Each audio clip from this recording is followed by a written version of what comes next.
स्वागत है।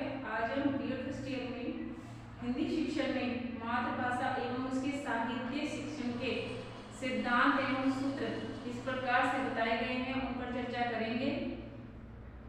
और भाषा और जो साहित्य है वह किस प्रकार का है वह भी पढ़ेंगे।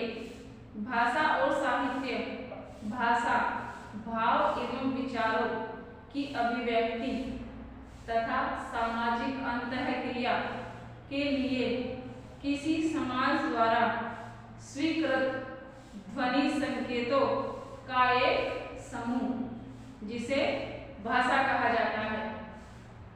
इसके माध्यम से मनुष्य विचार करते हैं, विचार विनिमय करते हैं और सामाजिक व्यवहार करते हैं। यह तत्व भाषा कहलाती है। भाषा मनुष्य के विकास की आधारशिला है। इसके अभाव में मनुष्य विकास नहीं कर सकता है। और भाषा साहित्य भाषा के माध्यम से अभिव्यक्त विचारों का समूह होती है, परंतु वास्तविक रूप में मनुष्य के अनुभवों, भाव, विचार एवं आकांक्षाओं की लालित्यपूर्ण अभिव्यक्ति है। उसमें जाति, समाज और राष्ट्र के विशेष ज्ञान एवं कला, कौशल तथा उसके साहित्य, इतिहास, सभ्यता एवं संस्कृति की झलक भी होती है। वह समाज का दर्पण होता है। ठीक है। भाषा और साहित्य में संबंध।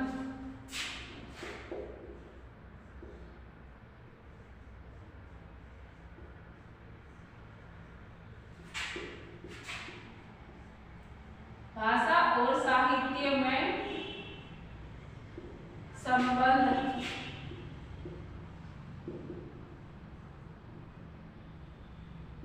ठीक है। भाषा साहित्य की आधारशिला होती है। ठीक है। और साहित्य भाषा को सुरक्षित रखता है, जीवित रखता है। यूं तो किसी भी भाषा का विकास पहले होता है, उसके बाद साहित्य का विकास होता है। और यह भी सत्य है कि कुछ भाषाओं के अपने साहित्य होते हैं और कुछ के अपने साहित्य नहीं होते, परंतु जिन भाषाओं के अपने साहित्य हैं उन भाषाओं और उनके साहित्य को उन भाषाओं और उनके साहित्य में चोली और दामन का साथ होता है। वह अन्योन्याश्रित होते हैं और एक के विकास पर ही दूसरे का विकास निर्भर करता है। जैसे जैसे किसी भाषा का विकास होता है वैसे वैसे उसके साहित्य का भी विकास होता चला जाता है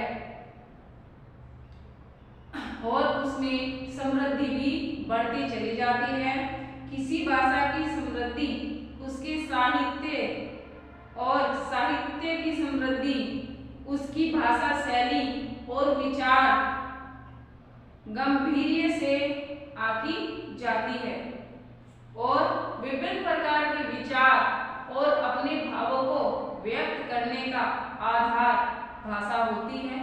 और विभिन्न प्रकार की विचार विनिमय यह सब भाषा के द्वारा ही संपन्न हो पाते हैं। भाषा और साहित्य में अंतर।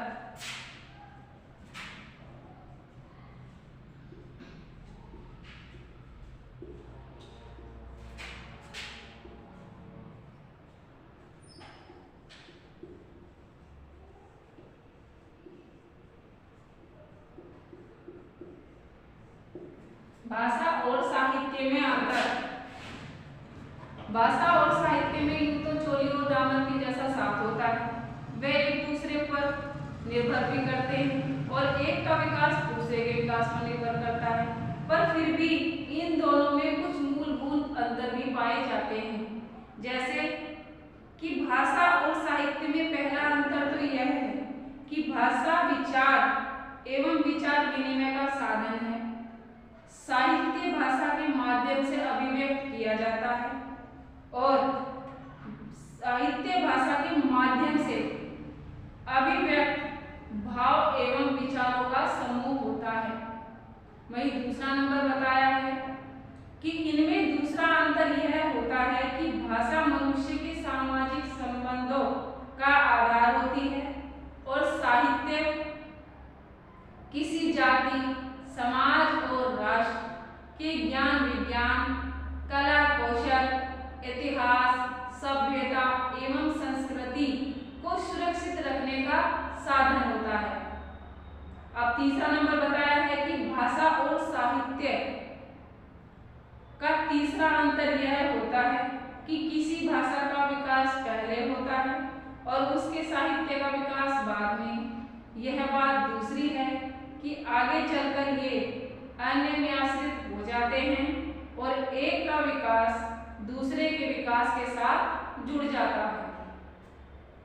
इनमें चौथा अंतर यह होता है कि किसी भाषा की समृद्धि उसके शब्दकोश, व्याकरण, साहित्य से आंकी जाती है, जबकि साहित्य की समृद्धि भाषा के स्तर, अभिव्यक्ति की शैली और विचार गांभीर्य से आंकी जाती है। दोनों परस्पर एक दूसरे से जुड़े होते हैं पर कुछ स्थानों पर एक दूसरे से भिन्न होते हैं।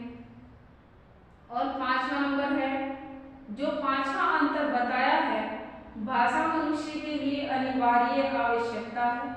इसके अभाव में वह न तो सामाजिक व्यवहार कर सकता है और न ही किसी प्रकार की प्रगति कर सकता है। इसके विपरीत साहित्य मनुष्य के सौंदर्य पक्ष को संतुष्ट करता है और उसके जो इतिहास है, सभ्यता है एवं संस्कृति को सुरक्षित रखता है और यह कार्य बिना साहित्य के नहीं हो सकता है। इसलिए यह दोनों एक दूसरे के पूरक हैं और एक दूसरे के बिना इनका विकास संभव नहीं है।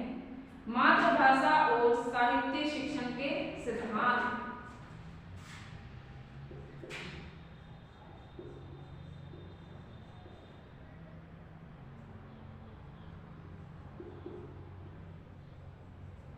मातृभाषा, साहित्य,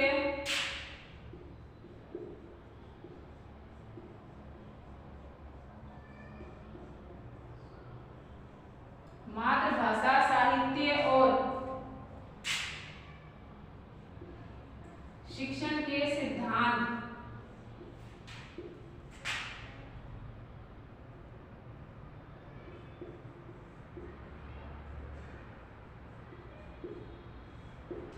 ठीक है, हम मातृभाषा और उसके साहित्य शिक्षण के सिद्धांतों पर विचार करें तो हमें शिक्षण सिद्धांतों के विषय में भी जान लेना चाहिए। शिक्षण के सिद्धांत शिक्षण प्रक्रिया के स्वरूप, व्याख्या मुख्य रूप से दार्शनिकों, समाजशास्त्रियों, मनोवैज्ञानिकों, शिक्षा के तकनीशियों और शिक्षा शास्त्रियों ने की है। इनमें भी सबसे अधिक योगदान मनोवैज्ञानिकों का ही रहा है और मनोवैज्ञानिकों ने सीखने की जो प्रकृति है और सीखने वालों की प्रकृति, इन दो आधारों पर सीखने के अनेक सिद्धांत एवं नियमों का प्रतिपादन किया है। और शिक्षा मनोवैज्ञानिकों ने, शिक्षार्थियों ने सीखने के इन नियम और सिद्धांतों के आधार पर कई शिक्षण सिद्धांत विकसित किए हैं और इन शिक्षण सिद्धांतों में मुख्य सिद्धांत हैं जैसे अभिप्रेरणा का सिद्धांत, रुचि का सिद्धांत, क्रियाशीलता का सिद्धांत, जीवन से संबंध जोड़ने का सिद्धांत, आवृत्ति का सिद्धांत, पुनर्बदल का सिद्धांत, व्यष्टिक भिन्नता का सिद्धांत, निश्चित उद्देश्यों का सिद्धांत, लक्ष्य एवं प्रयोजनवाद का सिद्धांत, नियोजन का सिद्धांत और सहानुभूतिपूर्ण व्यवहार का सिद्धांत। मातृभाषा और उसके साहित्यिक शिक्षण के सिद्धांत। इसी प्रकार से जैसे कुछ सिद्धांतों का मनोवैज्ञानिकों ने दिया है, उसी प्रकार से उनके कुछ और तथ्य भी बताए हैं। मातृभाषा बच्चे जन्म के कुछ दिन बाद ही सीखना प्रारंभ कर देते हैं। मातृभाषा सीखने का स्वाभाविक जो क्रम है वह सुनना, बोलना, पढ़ना और लिखना है। इन 4 क्रमों कौशलों के द्वारा बच्चा भाषा को सीखता है। सभी भाषा शिक्षण विशेषज्ञ मातृभाषा को इसी क्रम में सीखने पर बल देते हैं। और मातृभाषा के संबंध में दूसरा तथ्य यह है कि बच्चे प्रारंभ से ही अनुकरण के द्वारा भाषा सीखना प्रारंभ करते हैं। और मातृभाषा के संबंध में तीसरा तथ्य यह है कि वस्तु बच्चों को भाषा प्रयोग के जितने अधिक अवसर प्रदान किए जाते हैं वे उतने ही शीघ्रता से भाषा को अर्जित करते हैं। और इन सब तथ्यों के आधार पर भाषा शिक्षण विशेषज्ञों ने मातृभाषा शिक्षण के निम्नलिखित 4 सिद्धांतों का निर्माण किया है। नंबर 1 है स्वाभाविक क्रम का सिद्धांत, मौखिक रूप से लिखित की ओर का सिद्धांत, अनुकरण का सिद्धांत और प्रयोग यानी अभ्यास का सिद्धांत। इन 4 सिद्धांतों का निर्माण मातृभाषा सीखने के लिए किया गया है और इन्हीं के द्वारा मातृभाषा सीखने की ओर बल दिया गया है। परंतु मातृभाषा के शिक्षण के लिए अलग से इन 4 सिद्धांतों का निर्माण करना हमें उपयुक्त नहीं जान पड़ता है, क्योंकि शिक्षण सिद्धांत तो उन्हें कहते हैं जो किसी भी विषय के शिक्षण पर लागू होते हैं। हम चाहे मातृभाषा का शिक्षण करें, चाहे किसी अन्य भाषा का शिक्षण करें,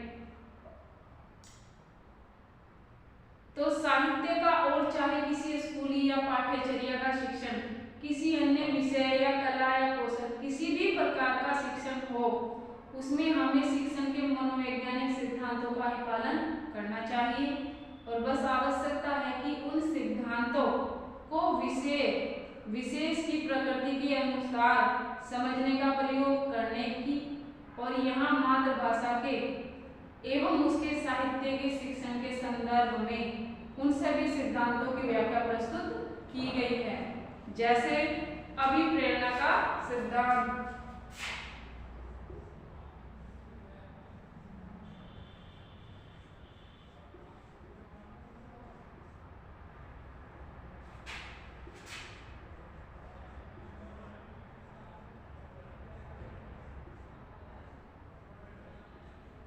अभिप्रेरणा का सिद्धांत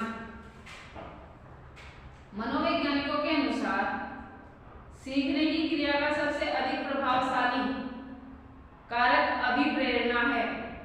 अभिप्रेरणा मनुष्य के अंतर आंतरिक उत्प्रेरक की शक्ति है जो उसे किसी कार्य की ओर प्रवृत्त करती है।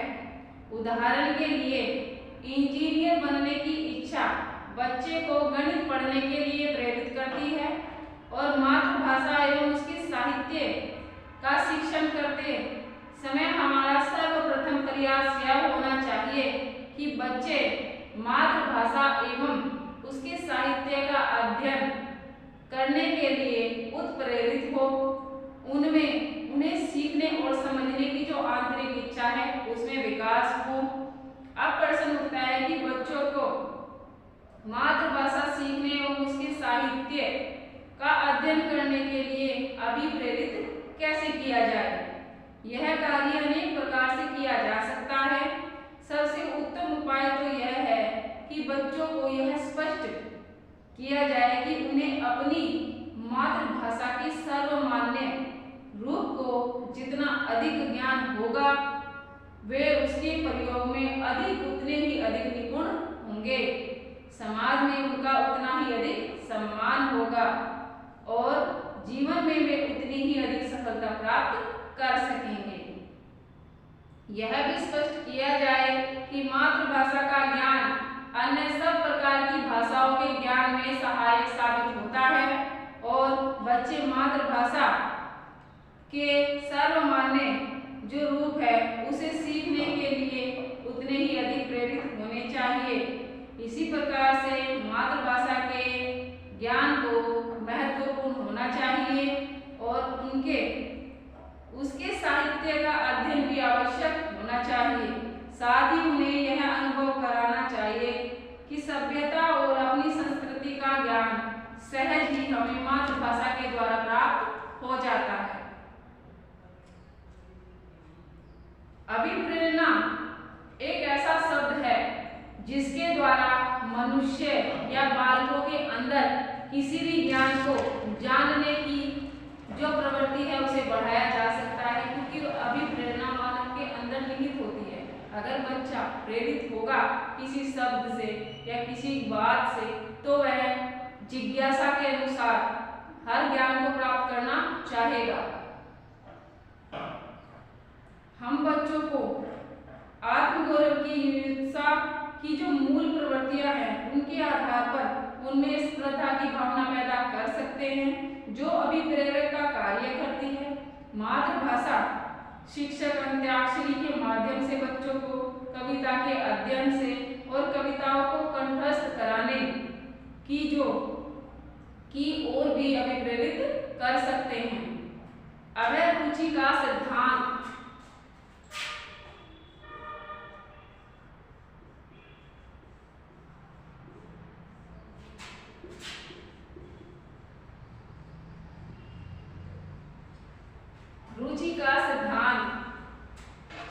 सीखने के संबंध में मनोवैज्ञानिकों ने यह एक तथ्य भी उजागर किया है कि यदि अभिप्रेरणा के साथ रुचि भी हो तो कम समय में अपेक्षाकृत बच्चे अधिक सीख सकते हैं।